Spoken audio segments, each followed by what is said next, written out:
Today I'm taking you into the secret dwellings of my troubled past as I dig up a piece of old music to rate for your amusement. Let's get into it.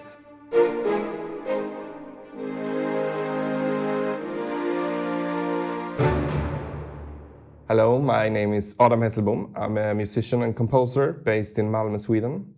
And today is the first installment of a series which I like to call Rate My Score. And just to prove that I'm not dangerous, I'm going to rate my own music. So what we have here is a piece of music.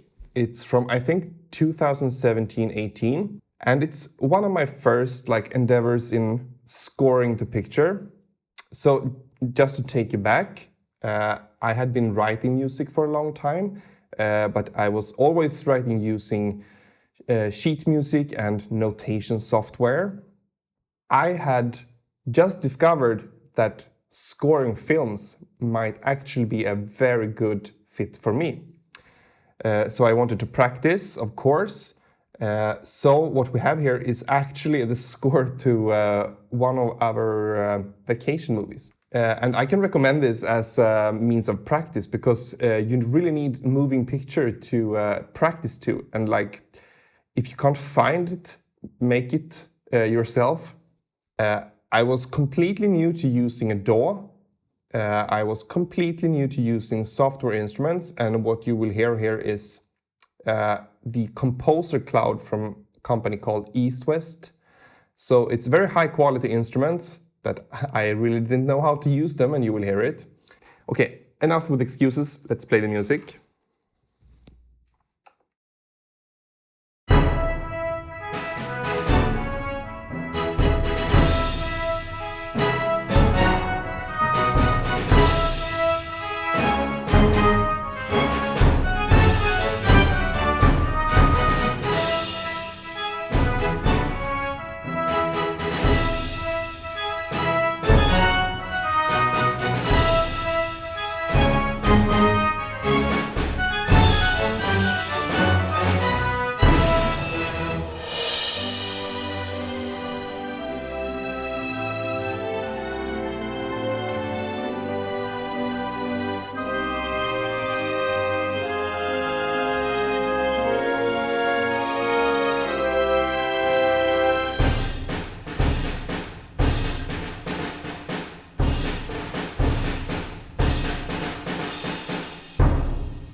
Okay. Sort of an Aaron Copland pastiche here in the beginning, and then a lyrical part in the middle. It's a pretty short piece of music, so there's no development of ideas, but anyways, I noticed also when I imported this that it was exported in .aif format, which I'm not really sure what that is, but apparently I used it. It's also in 44.1 kilohertz, which for moving picture is the wrong sample rate. Okay, enough of the technical. I'm going to judge this based on basically three criteria. So I'm going to judge it based on composition and the quality of the actual musical ideas. Secondly, I'm going to judge orchestration, arrangement. And thirdly, I'm going to judge production and mixing. So let's start with the composition. As you can hear, there's basically three parts. There's the opening fanfare. There's the lyric side theme. And then for some reason, there's a drum solo. And it's all orchestral instruments. And I think the composition here is I think the opening fanfare is actually pretty decent. I might even go as far as to say pretty good. I would gladly adapt this today and, work it over again. So let's just a little listen.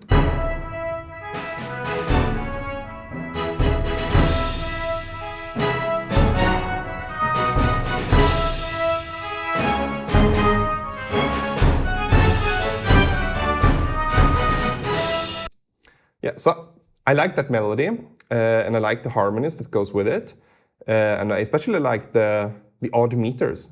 So as you can hear, there's like 2, 3, 4, 1, 2, 3, 4, 1, 2, 3, 1, 2, 3, 1, 2, 3. I like it, and this is something I still use today, the occasional odd meter. So opening section, pretty good. Then we have the lyrical part.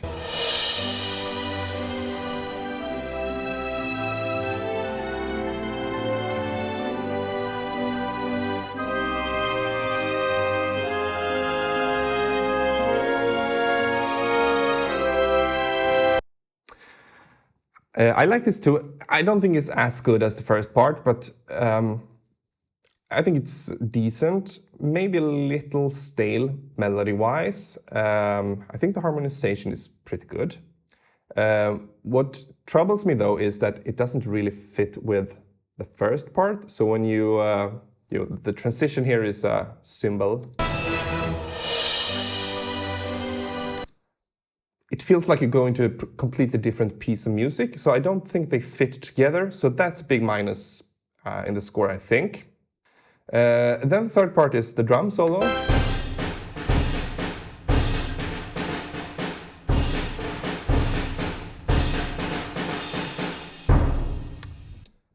I don't know why there is a drum solo in this music. Does it need it? Don't think so.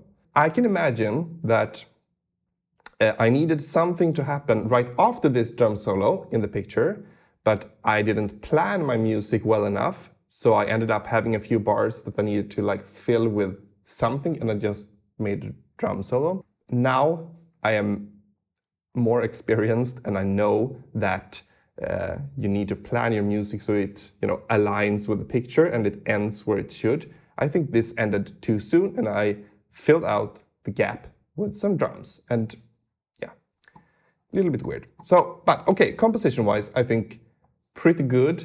The different parts are not really well connected, but I think the musical ideas are pretty okay.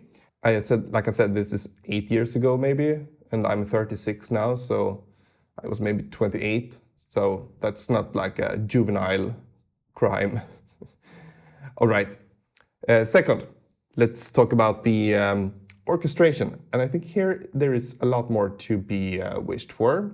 So I put the melody in the trumpets, which of course it's a good idea, but it's not the right key for them because this is too low, and would it be 1 octave higher, it would be like too high for the relatively thin accompaniment, but the accompaniment is too powerful for them to play in this range.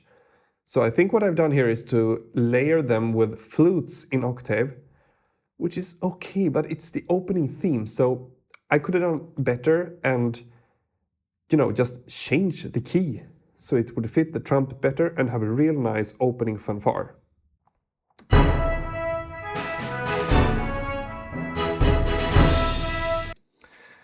So there's trumpets and there's string accompaniment, and they are basically only doing like chord stabs, rhythmical stabs. I think this sounds maybe a little thin. There's some timpani, and there's obviously the bass drum on the first beat.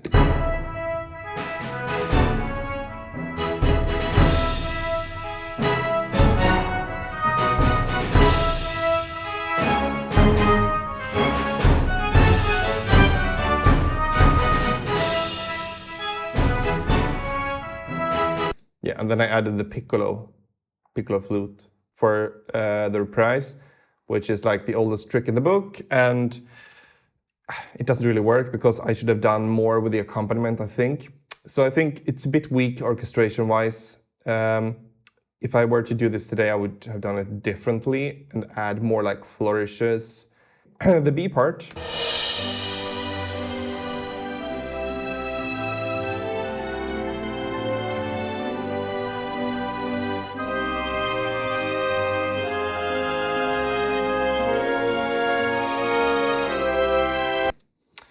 So here we have also a very classic trick. what I have done here is basically have the melody in strings in octaves. And then I think maybe cello and bass are doing the bass line. And then you fill in like the chords with French horns. Very classic orchestration technique, very common. And yeah, that's basically it. But there is a bit of a rhythmic drive in this. Don't know if you can hear it.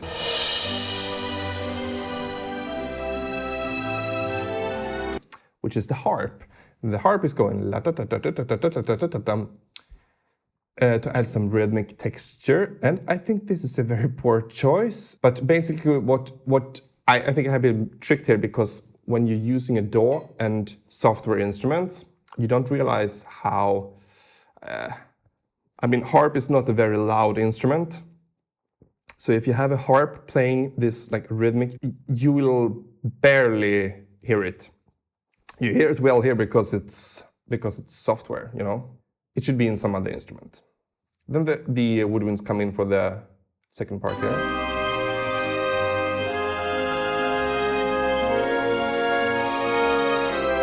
So now the harp is competing against the complete woodwind section, the French horns, and the complete string section.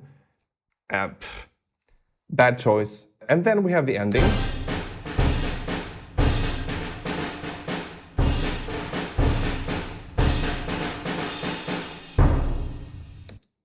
I mean, it's drums. So it's Grancassa, snare drum, and yeah, I think Piatti cymbals. Okay, I'm gonna wrap up the orchestration part. So, not too good, I think. I would have done much better today, I hope. But I can see what I was trying to do. I was going for some, you know, well-trod paths of orchestration, but I made some poor choices, and I don't think it's varied enough. So, orchestration arrangement, then we have the production, mixing part.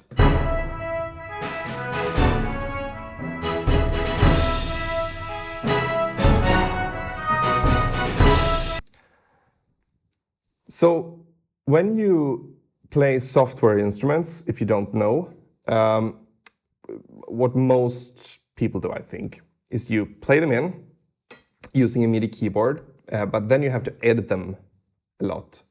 So it's basically programming orchestra. And I think I have, you know, I have gotten the notes in there, but I haven't done much editing. Now, when I'm old and wise, I know that the editing is, you know, 80% of the work. In MIDI, you can do all of this like in retrospect. So what I should have done is go through the MIDI and, you know, change the velocity, meaning how hard I've hit the note, change the lengths, do some quantizing, you know, adjusting them to the rhythmic grid, because you can hear they are way off, but not too much because you want it to sound human. There's a lot of work that goes into a good MIDI orchestration that I simply have not done because I probably didn't know I was supposed to. And production-wise, like mixing, I'm unsure if I have done anything at all. Maybe I've added a little bit of reverb, but I also remember I didn't know how reverb worked. So, yeah. So the production and mixing, it's lacking. So we have basically gone from composition, like pretty good ideas, to orchestration, weaker. I mean, some well-tried recipes, but not really working at their best. And then pretty sloppy MIDI editing, non-existing mixing. But I think this is representative as to where I were 8 years ago, meaning I had maybe good musical ideas. I was a complete beginner at using a DAW, and I mean, it's obvious that I have read some orchestration books or whatever here, but I have not figured out like how to really make it work for me. So what did I do after this? Well, I continued to practice. I also think I settled in on software instruments that worked better for me. Eventually, I invested in better gear, but if you're new to this, know that, I did this on a pretty basic computer with a subscription-based software instrument collection. So the initial cost for me to do this was, I had the computer already, so the initial cost was not very high. And I think start with what you have and like hone in your skills. And I think it's a good idea to actually use one of those subscription-based services with software instruments, so you can get a feel for what you like. There are people that really like the East-West instruments. Personally, I like the sound of them. I didn't like the workflow. So when I realized that, I invested in some instruments in which I liked the workflow better and which made me make better music.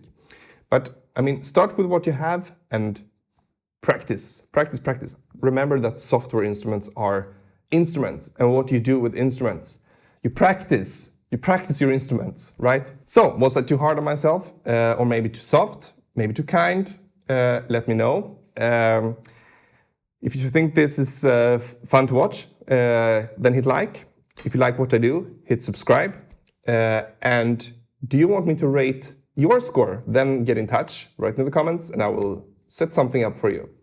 Well, until the next one, cheers.